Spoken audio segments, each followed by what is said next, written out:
Hello et bienvenue dans Wedding Divan, le podcast dédié aux pros du mariage. Je suis Magali Zarka, formatrice du Wedding Gang, officiante de cérémonie laïque et ancienne wedding planner avec plus de 100 mariages à mon actif. Si tu es entrepreneur dans le milieu du mariage ou que tu souhaites te lancer, ce podcast est fait pour toi. Comment réussir, comment se démarquer et surtout, comment durer dans le mariage? Autant de questions auxquelles nous répondrons ici via des interviews sans tabou de prestataires de mariage ou qui peuvent t'aider à améliorer ton business. On y abordera leur parcours, leurs réussites et leurs erreurs aussi parfois. Je partagerai également avec toi tous mes conseils, astuces et outils pour te donner un accès direct à la réussite dans le Wedding World. Allez, pose-toi dans ton canapé, écoute-nous dans ta voiture ou même en faisant la vaisselle et surtout, abonne-toi pour ne manquer aucun épisode. Hello le gang, j'espère que tu vas bien. Aujourd'hui, je te propose de découvrir Fanny, your partner, dans l'épisode du jour. Tu verras dans le début de l'épisode que nous avons une relation bien particulière. Mais c'est pas pour ça que j'ai convié Fanny. Fanny est experte en vente sans passer pour un marchand de tapis ou plutôt en vente décomplexée. Je suis sûre que c'est un sujet qui va te parler. Allez, j'en dis pas plus et je te laisse écouter. Hello Fanny, bienvenue dans Wedding Divan. Hello Magali, merci pour ton accueil. Bon alors toi c'est un épisode un peu spécial parce que bon je dis ça beaucoup mais là vraiment pour le coup c'est très très spécial parce que on s'est retrouvés il y a pas longtemps grâce à Fanny l'Esprit qui a posté une story. Oui. Bref, c'est tout que je un ne t'ai délire. pas reconnue d'ailleurs au début. J'ai dit ok, je vais lui parler mais je sais pas qui c'est. Mais ce qui est ouf parce que quand même c'était une story parlée. C'est pas comme si je faisais une story écrite et que tu voyais pas mon visage. Oui, c'était une vidéo, ouais. C'était une vidéo et tu ne m'as pas reconnue. Bon, en même temps, j'ai un peu changé puisque la dernière fois que tu m'avais vue, je sais pas quel âge j'avais, mais peut-être 10 ans.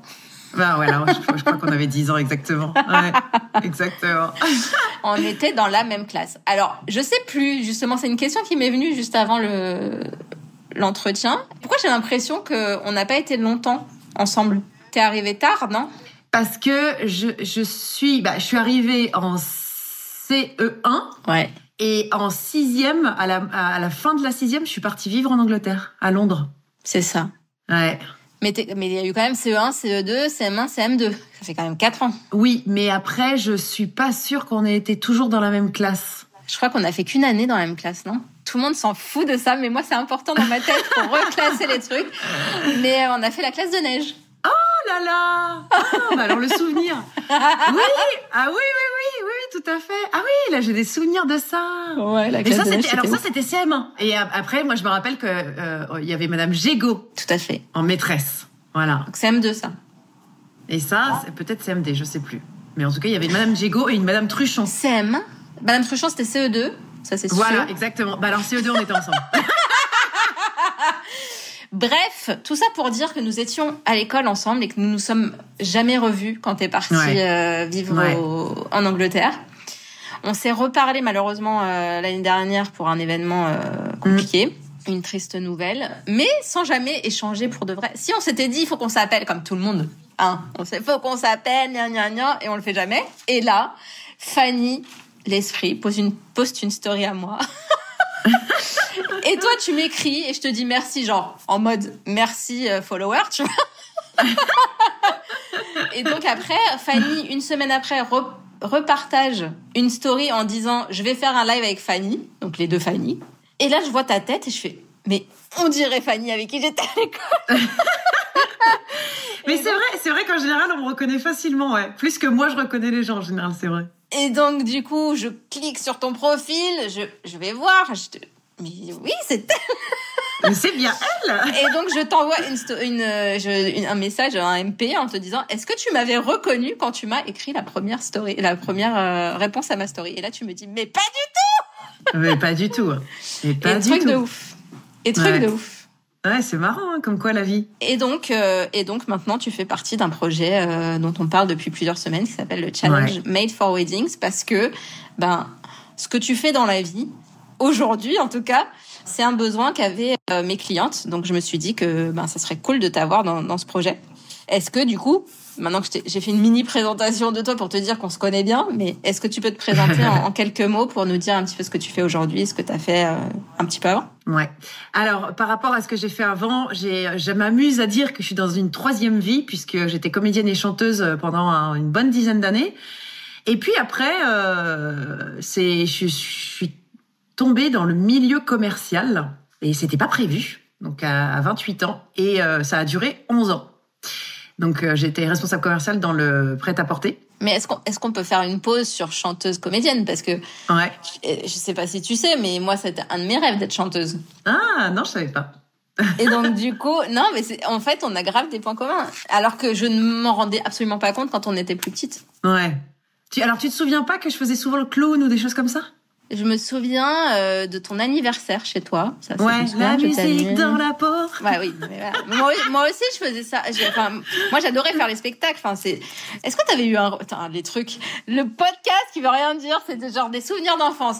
Mais t'avais eu un rôle toi dans les spectacles? Non, j'avais fait non, j'ai pas souvenir de ça. Mais c'est ça qui est ouf parce que en vrai, ils prenaient pas les gens qui avaient envie de faire.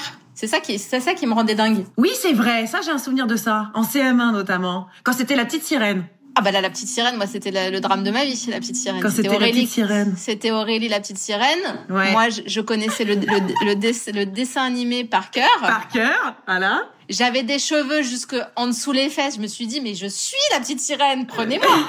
Je l'incarne, c'est moi. Et non. Je pense que c'est une des raisons qui ont fait que je suis devenue timide après.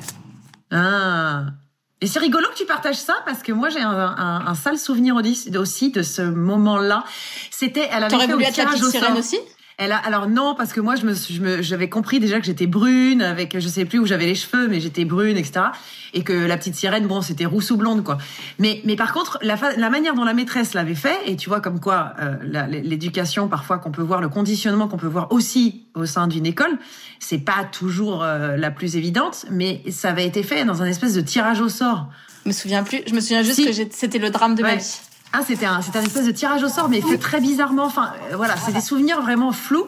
Mais par contre, mais moi, je vais te dire après ce qu'ils m'ont fait. Après, attends, c'est pas une histoire que c'était toi et c'était plus toi? Non, c'était que en fait, à un moment donné, elle me dit j'ai un rôle pour toi. Et donc moi, j'étais trop contente. Et elle me dit bah tu vas venir changer Aurélie quand elle doit passer de sirène à femme. Donc je viens sur la scène pour lui enlever sa queue et lui mettre sa robe. Voilà, c'est tout. Super le rôle, merci. On était ravis. Et donc là, j'ai eu les boules. Hein. J'en ai pleuré des jours et des jours. Hein. Après, je pense que ça fait partie, tu vois, ce genre de choses. Je pense que tous les enfants, on en vit tous dans l'enfance et ça fait partie. Après dans les souvenirs de ok j'ai vécu ça m'a permis de voir ça, enfin tu vois, quand après on devient adulte et qu'on se dit voilà, il y a des souvenirs qui font que, tu vois, mais donc du coup toi tu voulais quoi comme rôle? Mais j'arrive pas à me souvenir. Je me souviens de la petite sirène. C'était qui Cruella? mais tu vois, je me rappelle pas qu'on ait fait les 101 Dalmatiens. J'ai le souvenir de cette année de la petite sirène, c'est peut-être par rapport à cette histoire de 101 Dalmatiens. Ah non, le tirage au sort, il était pour qui va danser sur le truc là. Qui va danser sur justement encore un matin pour ça, j'avais dansé là-dessus. Eh ben pas moi. Le tirage au sort, il était là-dessus et pas moi. Et là, je me suis dit mais bon sang, mais bonsoir. Mais moi, j'adore Jean-Jacques Goldman, j'adore danser, j'adore chanter, mais laissez-moi une place. Mais c'est ça, c'est qu'ils prenaient pas les gens qui avaient envie. Bah après, en même temps, ça peut peut-être révéler aussi des enfants qui avaient pas envie et qui se sont découverts un truc aussi, tu vois. Oui, ou alors ça a brimé d'autres enfants comme nous. Clairement. Mais franchement, mais c'est rigolo. Moi, c'était vraiment un truc. J'en ai beaucoup pleuré de ce truc. Ça me donne envie de rebondir pour ceux qui nous écoutent, que justement, ces choses-là qui peuvent paraître insignifiantes dans l'enfance, et ben finalement, c'est ça que à l'âge adulte, on va appeler des croyances limitantes. C'est ça qui va faire qu'il y a des choses comme ça, des carences qui vont s'installer et qui vont littéralement nous pourrir la vie, qui peuvent en tout cas. Pas toutes, hein, heureusement. Oula. Mais certaines choses peuvent vraiment faire partir le hamster dans sa roue, dans le cerveau, dans la vie adulte. Et encore, quand c'est juste un moment comme ça, un moment comme ça, où selon la portée de l'événement, c'est soit on va en faire tout un énorme truc, on va le transformer. Donc en fait, c'est pour ça qu'on parle de perception de la réalité. c'est la réalité, elle change pas. C'est simplement les yeux qu'on a sur la réalité qui se modifient. Ou alors ça, plus ça, plus ça, plus ça. Bah là, on rajoute un petit peu, tu sais, comme les couches d'un. Voilà, tu mets le burger là, puis t'as le pain, t'as le fromage, t'as la viande, t'as le machin, t'as le truc. Enfin, à la fin, ça te fait un énorme burger géant, quoi. Donc c'est pour ça que d'aller gratter les couches. Ok, qu'est-ce qui s'est passé? Ok, mais surtout en fait, c'est pas trop aller gratter pendant 1000 ans. Moi, je suis pas trop pour ça, d'aller trop dans le contenu, parce que ce qui est fait, c'est au passé en fait. Mais c'est de reconnaître ce moment-là, de reconnaître l'émotion qu'on a eue à ce moment-là, et ce qui va permettre de calmer un petit peu, calmer un peu le système limbique là au niveau émotionnel, et dire ok. Coucou toi la peur, je sais que t'es là maintenant, je sais que t'as été là à ce moment-là, c'est pour ça que tu m'as fait faire ça. Maintenant, allez, on avance, tranquille. C'est ça. Ouais. Mais oui, moi je me souviens, c'est vrai que j'ai pas énormément de souvenirs de moments qu'on a passés ensemble, à part ton anniversaire et la phase voyage au ski. Voilà. Mais ouais, donc du coup, chanteuse et comédienne, truc de ouf. Quand j'avais vu ça, je me suis dit, waouh! Ouais, j'ai commencé comédienne, j'avais 15 ans, j'ai fait les cours Florent pendant 3 ans. Après, j'ai continué, j'ai passé mon bac. Merci papa et maman. J'ai passé mon bac et là, j'ai fait un an, enfin, pendant 1 an, j'ai fait comment ça s'appelle, les cours Cochet, Jean-Laurent Cochet, à Paris. Et ensuite, j'ai fait les cours Alain de Bock. Et là, je suis allée aussi passer le concours national, du conservatoire. Et là, ça a été toute une histoire où là, effectivement, là, t'as les émotions fois 8000, voilà. Il y a plein de choses. Après, ça a été une super belle expérience. Et ensuite, le chant est arrivé un peu plus tard. À la base, moi, je me t'ai dit, mais je suis pas une chanteuse, quoi. Et puis, c'est en ayant quelques copains musiciens, etc., vers la vingtaine d'années, où là, il y en a un qui m'a dit, mais tu sais que t'as une voix sympa et tout, viens, on fait un truc. Donc là, j'ai commencé à chanter avec lui. Et puis de fil en aiguille, ça s'est fait. Et puis après,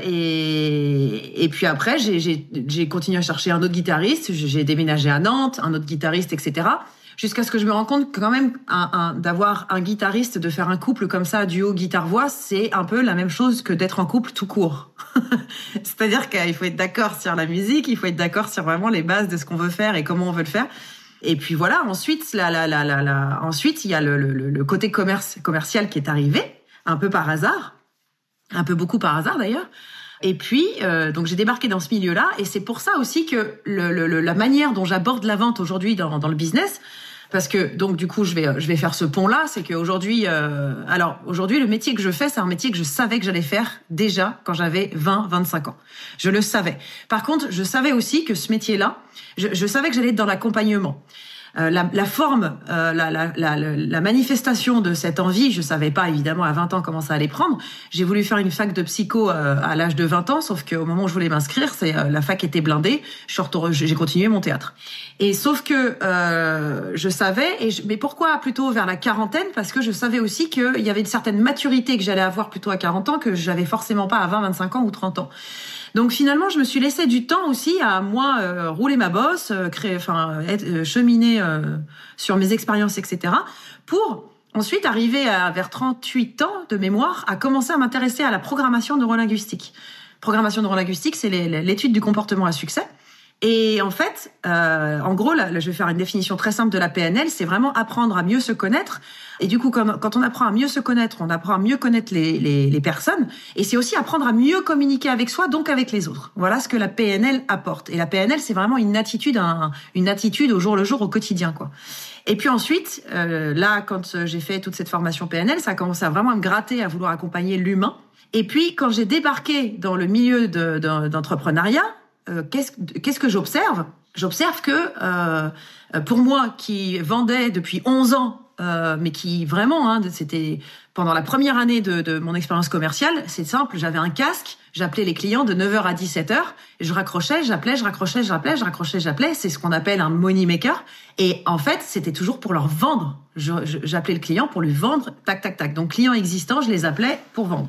Et donc, quand j'ai débarqué dans le milieu d'entrepreneurs, j'observe que la vente, il y a une peur énorme de vendre. Il y a cette impression de passer pour un marchand de tapis.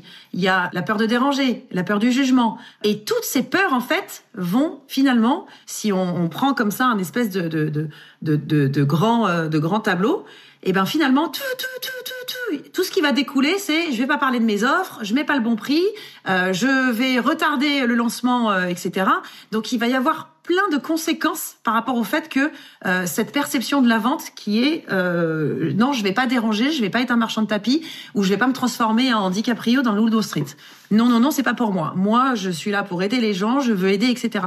Sauf que, en fait, très vite, l'entrepreneur, il est rattrapé par cette idée parce que, en fait, entreprendre, c'est avoir un business, et avoir un business, c'est faire du CA. Et faire du CA, c'est vendre. Et que, en fait, il est tout à fait possible de vendre sans complexe. Et ça veut pas dire vendre à tout va, etc. Ça veut dire vraiment moi, mon univers, c'est la vente décomplexée. Et quand je parle de vendre sans complexe, c'est de se rendre compte que simplement, en fait, je te propose de t'aider à faire ça. Comme quelqu'un qui est web designer, par exemple, et qui va me faire mon site internet, il va m'aider à faire le site internet qui, moi, va me servir. Donc, c'est un service qu'il me rend. Mais en contrepartie, je vais lui donner de l'argent. Donc, c'est simplement un échange. C'est du troc. Il y a ce livre que j'ai lu quand j'étais gamine. Et je pense que, tu vois, il n'y a pas de hasard dans la vie. Ce livre, cette BD que j'ai lu quand j'étais gamine, il m'a été mis, c'est même pas qu'il m'a été mis dans les mains, c'est que je l'ai trouvé sur la table basse de mes parents un jour.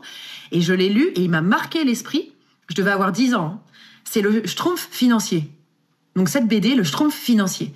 Où dedans, en fait, les petits Schtroumpfs, qu'est-ce qu'ils veulent? Ils vont en ville, à un moment donné, avec un humain, ils vont en ville. Et là, ils voient quoi? Waouh, ils se donnent de l'argent quand ils sont en train d'acheter, etc. Ils se donnent de l'argent, machin. Du coup, le petit Schtroumpf, quand il rentre au village, il dit « Hey les gars, on arrête le troc, là, on fait tout avec de l'argent. » Et cette BD, ce qui m'avait déjà marqué à l'époque, pourtant, encore une fois, j'étais vraiment jeune. C'est que ils se sont vite rendus compte, les petits Schtroumpfs, que ça allait pas si c'était fait d'une façon qui était vraiment dans le forcing. Quand il y avait cette histoire d'argent, cette notion argent, que ça le faisait pas. Et donc, ils se sont rendus compte que quand il y avait eu du troc, c'était une relation, et que quand il y avait eu l'argent, il fallait aussi qu'il y ait toujours cette relation qui se passe entre les Schtroumpfs, comme nous les humains. Comme nous les humains. Donc du coup, c'est pour ça que vendre sans complexe, c'est tout à fait possible à partir du moment où on vend avec sa personnalité. Et c'est ça d'ailleurs qui va faire que les prospects vont acheter, c'est qu'ils vont acheter une offre qui répond à leurs besoins et ils vont acheter aussi la personne derrière qui a créé cette offre. Et cette personne-là, c'est l'entrepreneur. C'est la nana qui a créé son offre et qui va du coup en parler tellement naturellement que même parfois la personne en face va dire bah vas-y c'est bon tu m'as convaincu, on commence quand? Et là ça s'appelle vendre sans même s'en rendre compte. Donc c'est beau de faire comme ça. Et tout ça pour ça, il faut lâcher du lest au mental. Faut revenir à ce moment présent. Ce qui est passé est passé. Ce qui est futur n'existe pas encore. Ce qui compte là, c'est le focus du moment présent et de dire ok, là je suis dans une période de vente, j'ai un appel découverte. Je vais me focus sur la personne en appel découverte. Je vais répondre à ses besoins. Je vais poser des questions ouvertes et je vais rentrer en relation. Et la transaction, elle suivra. Et si elle suit pas, c'est pas grave. Elle suivra sûrement demain. Alors, ce qui est très bien avec Fanny, c'est que je n'ai même pas besoin de lui poser des questions, c'est qu'elle fait un podcast toute seule. C'est vrai quand je dis. Parce que tu sais qu'on avait des questions qui étaient prévues. Tous les micros, il faut pas me les laisser. Je chante ou je parle. Parce que du coup, donc la première question, c'est bon, t'as répondu, c'était quel est ton parcours? Tout va bien? Génial. Alors, après, c'était comment on fait pour vendre sans s'en rendre compte. Donc ça, t'as répondu plus ou moins, finalement. Oui, est-ce que je rajoute quelque chose? Comment on vend sans s'en rendre compte? Écoute, vas-y. Le truc que j'insisterai plus sur ça, plutôt que de rajouter quelque chose, finalement, c'est vraiment d'aller s'explorer soi-même. Pourquoi s'explorer soi-même? Parce que plus on se rencontre, plus on rencontre les parts de nous-mêmes, plus on apprend à se connaître et plus on va aller voir, aller toucher, vraiment aller saisir sa zone de génie.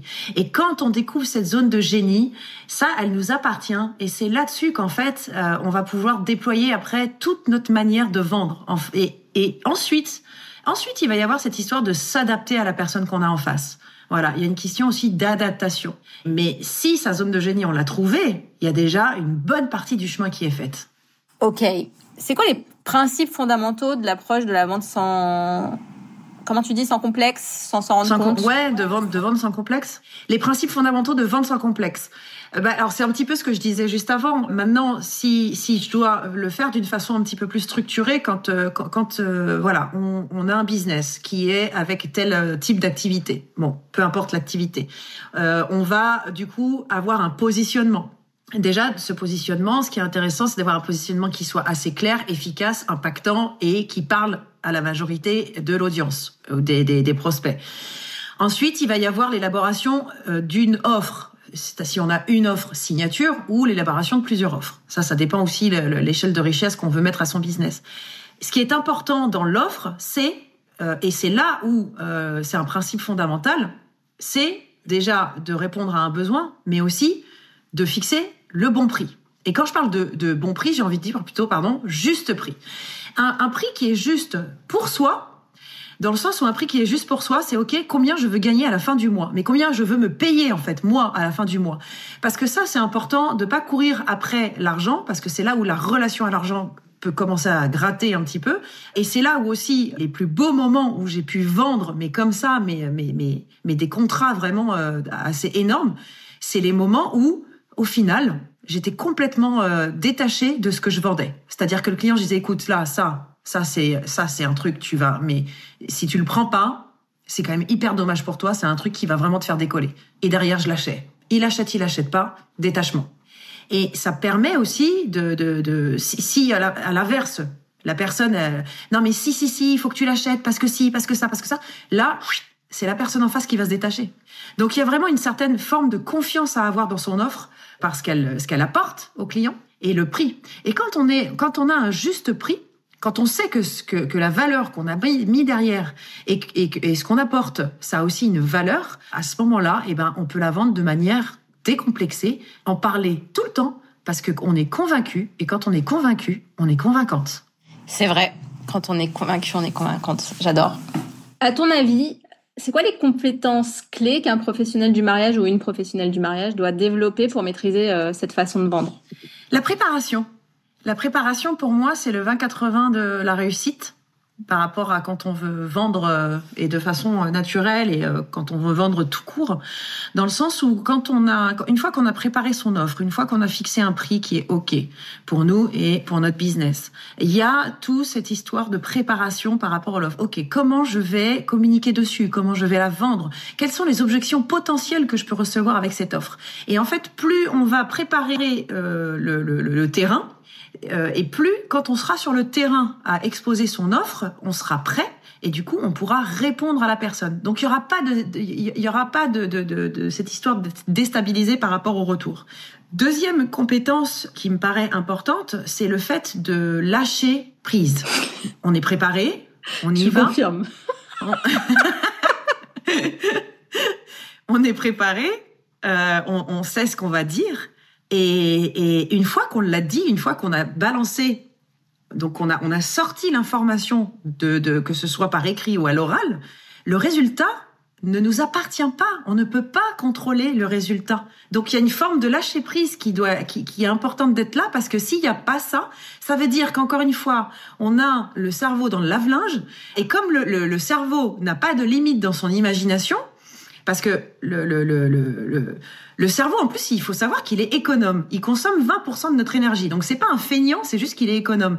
Donc, comment il fait, le cerveau? Il a des biais cognitifs. Il utilise des raccourcis, les biais. Et dans les biais cognitifs, il y a ce fameux biais de la négativité. Et donc, à chaque fois, si on commence à laisser le cerveau dans le lave-linge, il y a le biais de la négativité qui va venir. Et ça va être quoi? Ça va être les peurs. Ça va être ça marchera jamais, etc., etc. Et après ça, vu qu'on s'est bien dit ça, il peut y avoir le biais de confirmation. Ah bah, tu vois, je t'avais dit. C'est ça. Donc, du coup, c'est vraiment voilà, on ne peut pas tout contrôler, surtout pas comment une offre va se vendre, parce que là, en plus, imagine, on balance une offre, que ce soit sur les réseaux sociaux ou sur Internet, sur notre site internet, ou même si on fait un espèce de pitch devant 5000 personnes dans une salle de concert, mais est-ce que on peut contrôler 5000 humains? Non. 5000 ou un humain, on ne peut pas le contrôler. La seule personne qu'on peut contrôler, c'est nous. Et c'est pour ça qu'encore une fois, je dis, ça va toujours de l'intérieur vers l'extérieur. C'est-à-dire que nous, on peut contrôler notre mental. On peut décider tout de suite, là, maintenant, d'arrêter d'avoir ce cerveau dans le lave-linge. Alors, je dis pas que ça se fait facilement, mais ça se fait par la répétition, par la pratique, par la méditation, par la respiration, par le détachement, par plein d'outils comme ça. Et quand je parle de répétition, c'est pas une méditation qui va régler ça. C'est pas une respiration. C'est pas juste de pas y penser pendant 10 minutes. Non, je m'amuse à dire à chaque fois, si par exemple, il y a une peur, toujours la peur de, ouais, il va me dire non. Et là, ok, tu regardes la peur, tu dis, ok, coucou la peur. Qu'est-ce qui fait que tu viens me dire ça, là? C'est quoi? T'as peur de quoi? En quoi c'est utile pour moi d'avoir cette peur? De quoi elle me protège, cette peur? Donc voilà, quand je dis vraiment d'aller vers l'intérieur, c'est commencer à se poser des questions. Et puis, j'avais une troisième compétence qui est la communication. La communication, super importante. Et là, quand je parle de communication, il y a deux choses. Il y a le langage précis. Quels sont les mots que j'utilise quand je suis en communication, en échange avec quelqu'un, qui va être très important. Parce que, par exemple, si je dis non, mais ça, c'est une œuvre super. Non, mais déjà, c'est quoi ça? On parle de quoi? Là, il y a une omission dans la phrase. Donc déjà, on parle de quoi? Donc voilà, langage spécifique, précis. Ensuite, il va y avoir aussi dans la communication, même quand on communique pas, on communique. Donc si on est en visio, en appel découverte, et que au bout d'un moment on dit non mais tu vas voir, c'est une offre géniale. Bon, là par contre, on a là pour ceux qui m'écoutent et qui me voient pas, j'ai fait exprès une incongruence qui est que j'ai dit c'est une offre géniale et puis j'ai levé les yeux au ciel, qui veut dire que finalement je suis pas très sûre. Donc aussi, si je dis non mais tu vas voir, c'est vraiment il y a quelque chose dans cette offre qui va pouvoir t'aider. Et si là la personne, elle me dit comment ça et que je lève les épaules, ça c'est un signe de je sais pas.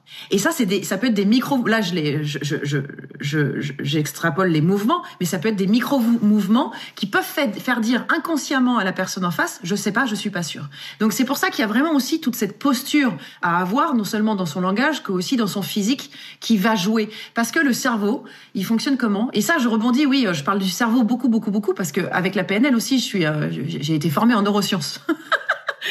Je raccroche les wagons. Parce que le cerveau, il reconnaît que ce qu'il connaît. Donc si la personne en face, ça c'est les neurones miroirs, si la personne en face, elle a déjà, admettons, dans son 0,25 ans, ou alors elle a expérimenté ça quelque part, d'avoir quelqu'un en face qui sait pas et qui a les épaules comme ça, qui se rehausse à chaque fois. Par exemple, ça peut être un parent qui, à chaque fois qu'il savait pas, il levait les épaules. Mais inconsciemment, le cerveau, il va reconnaître ce qu'il connaît et la personne en face va se dire, ah ouais, non, mais c'est bon. Elle va le penser, elle va peut-être pas le dire. Donc voilà. Donc c'est pour ça que, voilà, la communication en troisième compétence, ça aussi, c'est important. Est-ce que t'en vois d'autres? Moi, je crois pas qu'on ait parlé de l'écoute active. Alors, ça fait partie de la communication. Voilà. L'écoute active, qu'est-ce que c'est écouter activement? Écouter activement, et là je reviens dans le moment présent. Plus on va être dans une présence interne, un état interne de présence, c'est-à-dire que le mental n'existe pas. C'est-à-dire que la notion du temps devient, elle est pour moi illusoire déjà à la base, mais elle est illusoire quand on est dans l'écoute active. Quand je parle de cette notion du temps, c'est qu'il n'y a pas de passé, il n'y a pas de futur, il y a juste là, maintenant, tout de suite, qu'est-ce qui se passe? C'est ce fameux ici et maintenant.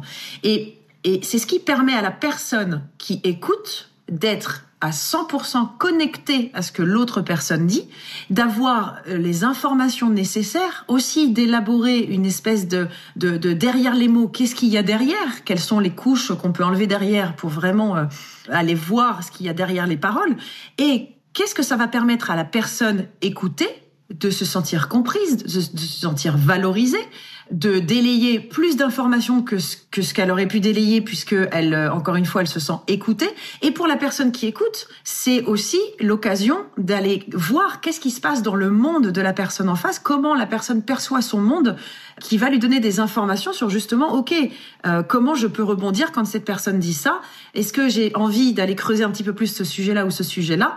Et donc, en fait, l'écoute active, ça permet d'être vraiment dans cette présence qui va permettre au cerveau d'être focus. Encore une fois, le cerveau consomme 20% de notre énergie, donc le focus, il en raffole. Est-ce que tu peux nous donner des exemples de scénarios où on peut vendre sans s'en rendre compte, particulièrement dans le contexte du mariage? Donc, par exemple, je sais pas, choisir un métier du mariage, ça peut être wedding planner, photographe. Ouais, bah je peux choisir photographe si tu veux. Et des contextes, tu parles dans quel genre d'environnement? Réseau social, plutôt physique? Bah comme n'importe quel environnement. Tu peux faire les deux à la limite. Peut-être justement. Alors sur le réseau social, ce qui va faire que le photographe va vendre sans vendre, c'est-à-dire vendre sans complexe, ça va être la qualité des photos qu'il va mettre sur son compte. Ça va être aussi l'univers que lui propose. Ça me fait penser à ce métier également de tatoueur, c'est-à-dire que les tatoueurs, ils vont avoir ils vont avoir leur façon de tatouer. Il y en a qui vont être spécialisés dans les têtes de mort, il y en a qui sont spécialisés dans les fleurs du Japon, il y en a qui sont spécialisés, etc. Pour les photographes, si je ne me trompe pas, il me semble que c'est pareil. Et le photographe, il va avoir son univers qui va être plutôt dans un côté classique, son univers qui va être plutôt dans un univers peut-être un peu plus déjanté, ou un peu plus portrait, ou un peu plus voilà. Donc c'est vraiment de créer autour de sa patte de photographe l'univers visuel que le consommateur, le prospect va pouvoir tout de suite voir, ok, là je suis dans quel univers? Est-ce que ça me correspond ou pas? Est-ce que la façon dont je vois mon mariage, est-ce que ça correspond par rapport à cet univers du photographe? Et ça c'est super important parce qu'il y a rien de pire que le jour J, surtout que le jour du mariage, c'est censé être le jour le plus important de notre vie. Il y a rien de pire que d'avoir un photographe qui fait des photos qui ne correspondent pas à notre personnalité. Il me semble, n'étant pas marié, mais j'ose imaginer. Donc du coup, c'est pour ça que plus le photographe, à mon sens, va avoir des photos qui lui correspondent au mieux, plus il va connecter avec son client idéal. Aussi, dans sa façon de communiquer, la personnalité qu'il va dégager. Il me semble aussi que quand on choisit un photographe pour un mariage, on va avoir envie de quelqu'un qui nous ressemble, avec qui on va se marrer, avec qui on va oser dire ça j'aime bien, ça j'aime pas. Et je pense que une mariée ou un marié qui n'ose pas dire au photographe, écoute ça, je préfère qu'on le fasse dans cet endroit-là, mais pas au parc, parce qu'au parc on n'aime pas trop, pour x, y raison, il faut que le marié ou la mariée soit complètement à l'aise pour communiquer ça au photographe. Donc du coup, c'est là où on voit que la vente est une relation, la vente est une transaction. Parce que là, on n'est que dans le relationnel. On n'est que dans le relationnel. Ensuite, pour le photographe, ça va être aussi sur le réseau social. Donc du coup, c'est toujours, moi je trouve que, bon, après ça c'est un avis personnel. Il y en a qui veulent pas montrer leur tête ou qu'on entende leur voix ou faire des vidéos, etc. Et c'est complètement ok. Ça n'empêche pas du tout la vente. Ça n'empêche pas la connexion. Ça c'est des fausses croyances. Mais le fait on peut montrer sa patte d'une manière complètement différente. Mais le fait de faire ça aussi, de montrer vraiment, de dire voilà, par exemple, de faire un espèce de film de la journée en accéléré, un vlog là, de comment moi je prépare le mariage et comment je photographie les mariés du matin jusqu'au soir. Voilà comment je travaille. Donc montrer comment on travaille aussi, ça peut être très intéressant pour le photographe ou toutes les autres activités d'ailleurs.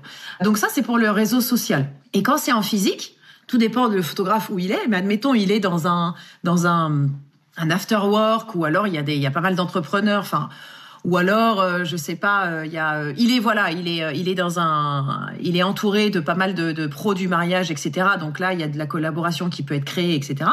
Donc c'est encore une fois, ce qui est intéressant, c'est la communication, c'est-à-dire d'avoir préparé son pitch, d'avoir préparé sa présentation qui dure entre 1 et 1 minute 30, de sorte quand on se présente, il n'y a pas la goutte au front sur la personne en face. C'est-à-dire qu'on n'est pas là en train de parler pendant 10 minutes d'une présentation. Donc, il y a encore une fois cette présentation et aussi de poser des questions ouvertes, de s'intéresser. Quelle est votre vision? Comment vous voyez le photographe le jour de votre mariage? Pour vous, c'est quoi un bon photographe le jour de votre mariage? Voilà, ce genre de questions qui va permettre au photographe de voir si déjà il y a une connexion qui se fait avec le prospect, et qui va aussi permettre d'avoir des informations sur ce qu'attend le prospect. Donc du coup, il va y avoir donc cette partie visibilité, comment je me présente, je me lâche la grappe et j'envoie toute ma personnalité. Je suis complètement naturelle quand je vends, je suis moi, je suis pas en train de jouer un rôle, je suis moi. On enlève les masques, les masques, on enlève ça. Parce que de toute façon, un masque, c'est comme j'adore dire, le mensonge prend l'ascenseur, la vérité prend les escaliers. Le masque, ça va très vite de mettre un masque, mais dans une relation à long terme, et qui peut se répéter sur d'autres relations, et la vente aussi, c'est aussi le fait de se faire recommander, Et du coup, le masque, il peut aller très vite on peut prendre très vite un masque, mais par contre, pour créer une connexion et une relation profonde, autant être soi, parce que de toute façon, demain, on va pas se changer en 2 secondes, en fait. On va pas, voilà, il y a un fond qui est là et on va pas se changer en 2 secondes. On peut s'améliorer, on peut évoluer, on peut tout ça, mais j'ai quand même, alors, j'assume d'avoir cette croyance-là. Je ne crois pas qu'on se change à 100% sur notre profonde personnalité. C'est comme disait Carl Gustav Jung, il y a le soi. Et justement, le but de notre chemin dans la vie, c'est d'aller vers la réalisation du soi, avec un S majuscule.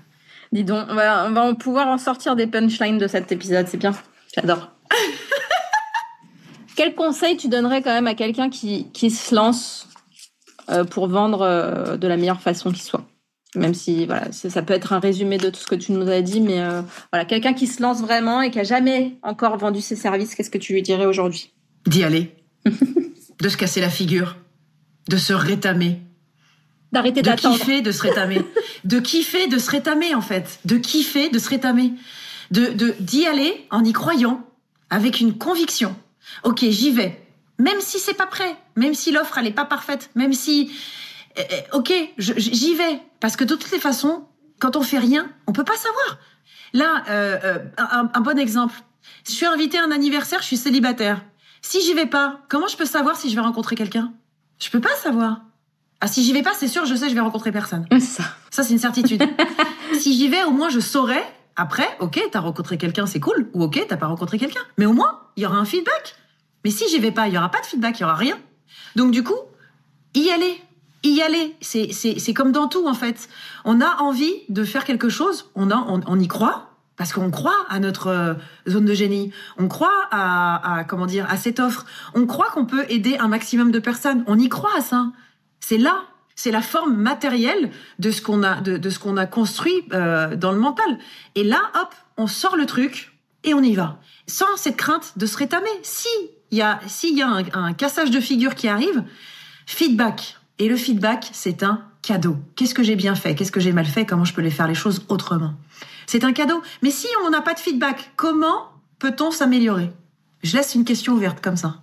Je la pose. Ça fait longtemps que j'ai pas posé cette question, mais c'était quoi la pire période de ta vie? Alors, ça se ressemble un petit peu. C'est les périodes de gros changements. Gros changements. Et il faut dire qu'avec du recul, c'est vrai que c'est quelqu'un qui me l'a dit il y a pas longtemps et moi, je m'en étais pas rendu compte. Parce que je racontais un petit peu ma vie, je connaissais pas cette personne, et puis quand je disais que je m'amusais à dire que j'étais dans ma 3e vie, en disant voilà j'ai fait ça, comédienne, après commerciale et après aujourd'hui coach et formatrice, la personne m'a dit oulala toi les changements ça te fait pas peur. Et là je me suis dit bah ouais c'est vrai, en même temps bon je sais pas, bon vas-y, bref, ok. Et c'est vrai que, mine de rien, c'est les deux changements que j'ai eus aujourd'hui, donc de passer de comédienne à chanteuse, donc vraiment dans le milieu artistique, d'être entourée que de ça, etc. Donc c'était des environnements complètement différents. Et de passer à commercial, puis ensuite de salarié à entrepreneur. 2e changement, la grosse période déséquilibrante. C'est complètement normal en fait. Donc ça a été à la fois des périodes des périodes pas cool parce que c'est un déséquilibre qui s'installe dans un changement, mais en même temps là c'était toutes ces espèces de souffrances qu'on peut avoir dans un déséquilibre dans des périodes de changement. Et après il y a un rééquilibre qui s'installe et là par contre c'est pour quelque chose qui va commencer à vouloir dire quelque chose. Et j'ai cette croyance que rien n'arrive par hasard. Et le fait de faire confiance en la vie, quand on est dans des périodes où on est vraiment en down, quand je dis down, c'est des périodes de déséquilibre qui peuvent vraiment nous faire poser des questions et on va poser des questions sur nous, il y a le coucou monsieur l'imposteur à fond de ouf. Donc il va y avoir plein de choses, le biais de la négativité qui va être là aussi, qui va dire coucou. Mais c'est dans ces périodes-là où je pense que la transformation intérieure se fait d'une manière significative. Et c'est justement dans ces périodes-là où plus on va être à l'encontre de soi et plus on va permettre à cette transformation de faire un avant, un après. Donc, oui, c'est des moments qui sont pires, mais en même temps, il y a toujours cette polarité de meilleur. Et pire et meilleur, quand on regarde dans un tout, dans son unicité, il n'y a pas de pire ou meilleur, c'est juste là. Ok. Parce que ma question d'après, sur cette question-là, c'est qu'est-ce que tu dirais à la personne qui vivait ce moment-là, avec le recul que tu as sur la situation maintenant. Donc là, tu m'as parlé d'événements pro, mais ça peut être aussi des problèmes perso que tu as eu. Des problèmes perso, une période qui vit un changement assez intense en ce moment. Mais en gros, qu'est-ce que je lui dirais ? En gros, qu'est-ce que toi tu dirais à la Fanny qui a vécu les moments de merde qui sont passés par ta vie, tu vois ? Alors, je dirais à la Fanny qui a vécu ça, et d'ailleurs, puisque toute évolution et tout est mouvement dans la vie, il est possible, parce que la vie nous met au défi. La vie nous met au défi, et derrière un défi, il y a une leçon. C'est de s'arrêter, de se poser. Je lui dirais ça à Fanny, je lui dirais, ok, là, la vie te met un défi sur ton chemin. Observe ce défi. Quelle est la leçon qui est derrière ? Et une fois que t'as l'information, fais confiance à ce qui va se passer. Fais ce que tu dois faire. Fais ce qu'il y a à faire. Ne reste pas dans l'inaction. Ne sois pas non plus toujours dans l'action. Ça, je lui dirais vraiment ça. Je lui dirais, ne sois pas toujours dans le faire, mais sois aussi dans l'être. Parce que finalement, quand on se rattache à l'être, on est dans le moment présent. Et quand on est dans le moment présent, c'est ça aussi qui est une forme de lâcher prise. Et la plus belle définition que je pourrais donner au lâcher prise, c'est accepter ce qui est et dire oui à ce qui n'est pas. Donc, je lui dirais tout ça à cette Fanny. Et d'ailleurs, par moment, aujourd'hui, depuis que j'ai pris conscience de ce que je suis en train de dire, quand il y a soit des mini-défis ou des plus gros défis qui arrivent dans ma vie, je reconnais mes émotions, je parle à mes émotions. D'ailleurs, je disais à une copine hier, c'est marrant parce que hier, je disais à une copine, non mais tu sais que je commence à devenir schizophrène avec mes coucou, ça va madame la peur, coucou la madame la colère, qu'est-ce que tu veux ? Mais c'est vraiment l'émotion, elle a besoin d'être reconnue, ça c'est un des besoins primordiaux pour ça. Et on fait le test sur les enfants, c'est magnifique. Du coup, voilà, de reconnaître l'émotion qu'il y a derrière et de communiquer avec soi et de se faire confiance. Donc, d'accepter, en fait. Accepter ce qui est. C'est ça que je dirais à la Fanny. Et c'est ça que j'incite à tous ceux qui nous écoutent. C'est que je dirais défi égale leçon cachée, ou leçon derrière, ou leçon qui se voit, mais bref, leçon, égale acceptation, égale lâcher prise. Qu'est-ce que je peux te souhaiter pour la fin de cette année et le début de l'année prochaine ? Qu'est-ce que tu peux me souhaiter ? Il y a plein de choses. Moi, j'ai envie de plein de choses. J'ai envie de développer encore plus le business. J'ai envie de collaborer encore plus, puisque j'adore les collaborations, j'adore le collectif, j'adore partager, j'adore fédérer, j'adore rencontrer. Enfin bref, tout ça, j'adore. Alors, je vais dire quelque chose de très personnel par rapport à la relation. À la relation personnelle, je parle du couple. Ce que tu peux me souhaiter, c'est une relation harmonieuse avec le sexe opposé. Très bien. Et sans complexe. Ok.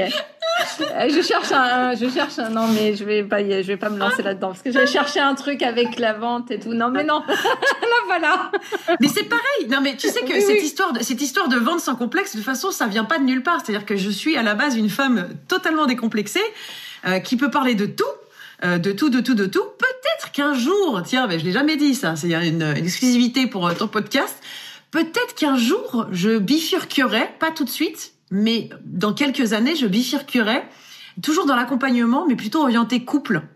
Et justement d'instaurer une communication et un lâcher prise pour vivre le couple d'une façon sereine, que ce soit des relations harmonieuses avec un échange et de se permettre de tout se dire au sein d'une relation et que tout est ok. Voilà. Donc, ça sera le couple sans complexe.